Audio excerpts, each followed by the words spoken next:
In this video, I'm gonna demonstrate you M1R. This is a rise slanting increase.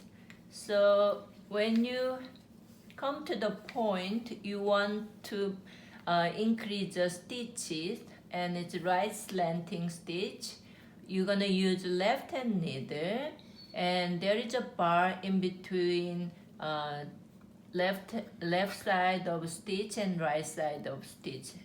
You see the bar. Using the left hand needle from back to front, you lift up a bar like this, and now you're gonna use left hand needle, insert the needle front to back. So there is a two loops, back and front. Gonna use the front loop, insert the needle, yarn over and knit.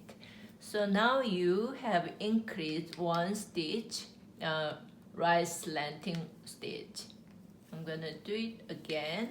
So whenever you come to the point you have to increase rise slanting stitch, you insert a needle from back to front and lift up, insert the needle using the front loop and knit one. Now you increase one rise slanting stitch.